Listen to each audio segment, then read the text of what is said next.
Item ಯಾವುದೇ ಇರಲಿ try ಮಾಡಿ ಆಚಿ ಚಿಕನ್ ಮಸಾಲಾ. ನೋಡಿ, ಇವತ್ತೊಂದು ಹೊಸ ವಿಷಯ ಏನಂದ್ರೆ, ಇವತ್ತು ಬಂದಿರತಕ್ಕಂಥದ್ದು ಅವಿನಾಶ್ ಶುಕ್ಲಾ ಅಂತ ಆರೋಪಿಯನ್ನು ಸಿಕ್ಕಾಕೊಂಡಿದ್ದಾನೆ. ಇವನು ಸಮಯ ನಿಗದಿಗಾಗಿ ಸಹ ದುಡ್ಡನ್ನು ಕದ್ದಿದ್ದಾನೆ. ಎಲ್ಲರ ಹತ್ರ ವಸೂಲಿ ಮಾಡಿದ್ದಾನೆ. ಸಮಯ ನಿಗದಿ ಅಪಾಯಿಂಟ್ಮೆಂಟ್ಸ್ಗೆ, ರಾಮ ಮಂದಿರದ ಅಪಾಯಿಂಟ್ಮೆಂಟ್ಸ್ಗೆ ಅದು ಎಷ್ಟು ಕಮ್ಮಿ ಅಲ್ಲ. ಶಶಿಧರ್ ಅವರೇ, ನೀವೇನ್ ಹೇಳ್ತೀರಿ ರೀ? ಮೋದಿ ಅವರ ಡಿಜಿಟಲ್ ಇಂಡಿಯಾನ ದುಡ್ಡು ಪೀಕೋದಕ್ಕೆ QR ಕೋಡ್ ಹಾಕಿ ದುಡ್ಡು ಕೊಡ್ದಿದ್ದಾರೆ ರೀ. ಇವ್ರೇನು ಕಳ್ರನ್ ಸಾಮಾನ್ಯ ಕಳ್ರ ಅನ್ಕೊಂಡಿದ್ದೀರ? ಇವ್ರು ಇಂಟರ್ನ್ಯಾಷನಲ್ ಲೆವೆಲ್ ಬುದ್ಧಿವಂತ ಕಳ್ರಿ ಇವರು. ಒಂದು ದೊಡ್ಡ ವಿಷಯ ಏನಂದ್ರೆ, CCTV ಇಲ್ಲದ ಬ್ಲಾಕ್ ಸ್ಪಾಟ್ಗಳೇನೇ ಇರ್ತಾವಲ್ಲ, ಅಲ್ಲಿ ಇವರು ಮಾಡಿರ್ತಕ್ಕಂಥ ಅವ್ಯವಹಾರಗಳು, ಅಲ್ಲಿ ರಾಮ ಮಂದಿರದ ಒಳಗಡೆ ಎಲ್ಲ CCTV ಇಲ್ವಾ, ಅಲ್ಲಿ ಅವ್ಯವಹಾರಗಳನ್ನು ಮಾಡಿದ್ದಾರೆ. ಮತ್ತೆ 8 ತಿಂಗಳ CCTV ಅಳಿಸಿದ್ದಾರೆ. ಇದಕ್ಕೆ ಅಕೌಂಟಬಿಲಿಟಿ ಬೇಕಲ್ವಾ? ಅಕೌಂಟಬಿಲಿಟಿ ಇವರು ಮತ ಕೇಳೋದಕ್ಕೆ ಮಾತ್ರ ಇವರು, ರಾಮ ಮಂದಿರ ಕಟ್ಟೋದಕ್ಕೆ ಮಾತ್ರ ಬಿಜೆಪಿ ಅವರು, ಮತ್ತೆ ಈ ಅವ್ಯವಹಾರಕ್ಕೆ ಮಾತ್ರ ಬಿಜೆಪಿ ಅವರು ಅಲ್ವಾ?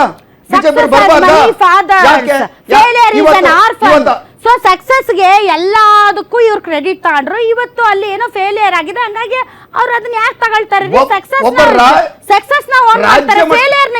ರಾಜ್ಯ ಮಟ್ಟದ ಅಶೋಕ್ ಸಹ ಏನು ತುಟಿಗೆ ಬಿಡ್ತಾ ಇಲ್ವಲ್ಲ. ಏನಕ್ಕೋಸ್ಕರ ಇವ್ರು ಮಾಡ್ತಾ ಇರೋದು ರಾಮ ಮಂದಿರನ? ಬಿಜೆಪಿ ಅಂದ್ರೆ ರಾಮ, ರಾಮ ಅಂದ್ರೆ ಜೈ ಶ್ರೀರಾಮ್. ಪ್ರತಿಯೊಂದಕ್ಕೂ ಇಲ್ಲೇ ನೋಡಿ, ಜೈ ಶ್ರೀರಾಮ್ ಅಂತಾರೆ. ಯಾರು ನಾವೇ ಅನ್ಬೋದು. ಇವರು ಅವ್ರ ಉದ್ವೇಗಗೊಳಿಸೋದಕ್ಕೆ ಅಂದ್ರೆ ಅವರು ನಮ್ದು ಅಂತ ಪೇಟೆಂಟ್ ತಗೊಂಡಿದ್ದಾರೆ ಅಂತನಾ? ಅದು ಯಾರ್ ಪೇಟೆಂಟ್ ಅಲ್ಲ.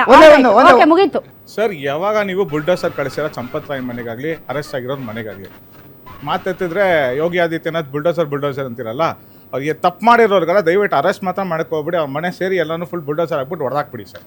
ಆವಾಗ ನಂಬಿಕೆ ಬರುತ್ತೆ. ನೀವು ನಿಮ್ಮ ಕೈಯಲ್ಲಿ ನೀಟ್ ಪ್ರಶ್ನೆ ಪತ್ರಿಕೆನ ನಿಮ್ಮ ಕೈ ಕರೆಕ್ಟಾಗಿ ಅಡ್ಮಿನಿಸ್ಟ್ರೇಷನ್ ಮಾಡೋಕ್ಕೂ ಆಗಲ್ಲ, ದೇವಸ್ಥಾನ ಅಡ್ಮಿನಿಸ್ಟ್ರೇಷನ್ ಮಾಡೋಕ್ಕಾಗಲ್ಲ. ನೀವು ಕೋಟ್ಯಾಂತ ಜನ ಹಿಂದೂಗಳಿಗೆ ಏನೇನು ನಂಬಿಕೆ ಇಟ್ಕೊಂಡಿದ್ರೆ ಎಲ್ಲ ಹಾಳು ಮಾಡಿದ್ದೀರಾ. ಆಮೇಲೆ ಇನ್ನೊಂದು ವಿಷಯ ಹೇಳ್ತೀನಿ ಕೇಳಿ, ಕಾಂಗ್ರೆಸ್ನವರು ಯಾವುದೇ ಕಾರಣಕ್ಕೂ ಹಿಂದುತ್ವವಾದಿ ಎಲ್ಲ ಶ್ರೀರಾಮ ಸೇನೆ ಆಪೋಸಿಟ್ ಅಂತೀರ, ತುಂಬ ತಪ್ಪು. 8 ವರ್ಷದಿಂದ ನಾವು ಶ್ರೀರಾಮನವಮಿ ಮಾಡ್ತೀವಿ, ನಾವು ಅನ್ನದಾನ ಎಲ್ಲ ಮಾಡ್ತೀವಿ. ಈಗಲಾರು ನೀವು ಶ್ರೀರಾಮ ಅನ್ಕೊಂಡು ರಾಜಕೀಯ ಮಾಡೋದು ಬಿಟ್ಬಿಟ್ಟು ಐಡಿಯಾಲಜಿಯಿಂದ ದಯವಿಟ್ಟು ನೀವು ಕರೆಕ್ಟಾಗಿ ಪಾಲಿಸಿ ಫಾಲೋ ಮಾಡಿ ಸರ್. ನನ್ನ ಹೆಸರು ಕೃಷ್ಣೇಗೌಡ ಅಂತ, ನಾನು ಕನ್ನಡ ಪರ ಹೋರಾಟಗಾರ. ನಾನು ಆ್ಯಕ್ಚುಲಿ ಒಂದು 15 ದಿನ ಮುಂಚೆ ಹೋಗಿದ್ದೆ ರಾಮ ಜನ್ಮಭೂಮಿಗೆ. ಹೋಗಿದ್ದೆ, ತುಂಬ ಚೆನ್ನಾಗಿ ಆಯೋಜನೆ ಮಾಡಿದ್ರು. ಯಾವುದೂ ಅಲ್ಲಿ ಹೊರಗಡೆಯಿಂದ ಒಂದು ಚೂರು ಕರಪ್ಷನ್ ಎಲ್ಲ ಮಾಡಿ ಹೋದಂಥವ್ರಿಗೆ ಭಕ್ತರಿಗೆ ಒಳಗಡೆ ಏನಾಗ್ತಾ ಇದೆಯೋ ಅದು ಇನ್ನರ್ ಆಗಿ ಏನು ಮಾಡ್ತಿದ್ರೆ ಅದು ತಪ್ಪು ಅಂತ ನಾವು ಅಂತೀವಿ. ಕೃಷ್ಣೇಗೌಡ್ರೆ ಬನ್ನಿ, ನಾನು ಕಳ್ತನ ಮಾಡ್ತಾ ಇದೀನಿ ಅಂತ ತೋರಿಸಿ ಕಳ್ತನ ಮಾಡ್ತಾರಾ? ಯಾರಾದ್ರೂ ಕಳ್ರು ಅದನ್ನೇ ಹೇಳ್ತಾರೆ. ಜನಗಳಿಗೆ ಗೊತ್ತಾಗ್ತಾ ಇಲ್ಲ ಮೇಡಮ್. ಅಷ್ಟು ಚೆನ್ನಾಗಿ ಅಲ್ಲಿ ಹೋದಾಗ ನಮಗೆ ಭಕ್ತಿಯಿಂದ ನಾವು ಅಲ್ಲಿ ಭಕ್ತಿನ ತೋರಿಸಿ ಏನ್ ಕಾಣಿಕೆ ಆಗ್ತೀವಿ ಅದೆಲ್ಲವೂ ಸಹ ಅಲ್ಲಿ ಒಳಗುತ್ತೆ ಹೊರತು ಹೊರಗಡೆ ಇವಾಗ ಏನು ನಡೀತಾ ಇದೆ ಅದನ್ನ ಸರಿಯಾದ ರೀತಿಯಲ್ಲಿ ತನಿಖೆ ಮಾಡಿ ಅಲ್ಲಿ ಮಾಡ್ತಿದ್ದ ತನಿಖೆ ಮಾಡಿ ಅವರಿಗೆ ಶಿಕ್ಷೆ ಆಗ್ಬೇಕಂತ ನಮ್ಮೆಲ್ಲ ಭಕ್ತರ ಅಭಿಪ್ರಾಯ. ನಮಸ್ತೆ ಮೇಡಮ್, ನನ್ನ ಹೆಸರು ನವೀನ್ ಅಯ್ಯರ್ ಅಂತ, ರಾಜಾಜಿನಗರಿಂದ ಬರ್ತಾ ಇದ್ದೀನಿ. ಅಮಿತ್ ಶಾ ಅವರು ಪ್ರಚಾರಕ್ಕೆ 40 ಸರಿ ಒಂದು ಏನು ರಾಮ ಮಂದಿರ ಸುತ್ತಮುತ್ತ ಓಡಾಡಿದ್ದಾರೆ. ಆದರೆ ಇವತ್ತವರೆಗೂ ಒಂದ್ಸತಿನೂ ಆ ದೇವಸ್ಥಾನಕ್ಕೆ ಹೋಗಿಲ್ವಲ್ಲ. ಯಾಕೆ ಅಮಿತ್ ಶಾ ಏನು ಹಿಂದೂನಾ ಅಲ್ವಾ ಅನ್ನೋ ಒಂದು ಪ್ರಶ್ನೆ. ಇವರು ರಾಹುಲ್ ಗಾಂಧಿ ಅವ್ರನ್ನ ಪ್ರಶ್ನೆ ಮಾಡಿದ್ರಿಂದ ಈ ಪ್ರಶ್ನೆ ವ್ಯಾಲಿಡ್. ರಾಹುಲ್ ಗಾಂಧಿ ಅವ್ರನ್ನ ಪ್ರಶ್ನೆ ಮಾಡಿದ್ರ ನೀವು ಒಂದ್ಸರಿ ಆದ್ರೂ ಬಂದ್ರಾ? ನೀವು ಬಗ್ ನೋಡ್ದಾನೆ ಇಷ್ಟು ದೊಡ್ಡ ಭಾಷಣ ಹೊಡಿತಿದ್ದೀರಲ್ಲ ಅಂತ ರಾಹುಲ್ ಗಾಂಧಿ ಅವ್ರಿಗೆ ಹೇಳಿದ್ರಿಂದ ನೀವು ಅಮಿತ್ ಶಾ ಹೋಗಿಲ್ಲ ಅನ್ನೋದು ಒಂದು ವ್ಯಾಲಿಡ್ ಕ್ವಶನ್ ಅಂತ ನನಗೆ. ಯಾಕಂದ್ರೆ RSS ಅಂದ್ರೆ ನಿಷ್ಠೆ ಪ್ರಾಮಾಣಿಕತೆ ಅಂತಾರಲ್ಲ, ಈ ಚಂಪತ್ ರಾಯು RSS.